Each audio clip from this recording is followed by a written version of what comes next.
പിതാവിൻ്റെയും പുത്രൻ്റെയും പരിശുദ്ധ റൂഹായുടെയും നാമത്തിൽ തന്നെ ആമേൻ. വചനപ്പുലരിയിലേക്ക് നിങ്ങളെ എല്ലാവരെയും ഏറെ സ്നേഹത്തോടെ സ്വാഗതം ചെയ്യുന്നു. ഈ പ്രഭാതത്തിൽ നാം കേൾക്കുന്ന തിരുവചന ഭാഗം യേശു ബാറാസുരുടെ പുസ്തകം 2-ാം അധ്യായം 1-ാമത്തെ വചനം. അവിടെ ഇങ്ങനെയാണ് പറയുന്നത്: എൻ്റെ മകനെ, നീ കർത്തൃ ശുശ്രൂഷയ്ക്ക് ഒരുമ്പെടുന്നെങ്കിൽ പ്രലോഭനങ്ങളെ നേരിടാൻ ഒരുങ്ങിയിരിക്കുക.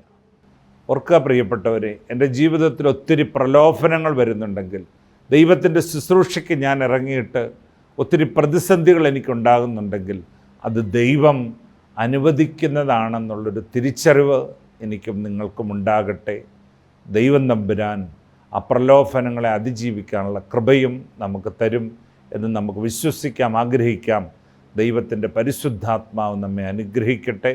പിതാവിൻ്റെയും പുത്രൻ്റെയും പരിശുദ്ധ റൂഹായുടെയും നാമത്തിൽ തന്നെ ആമേൻ.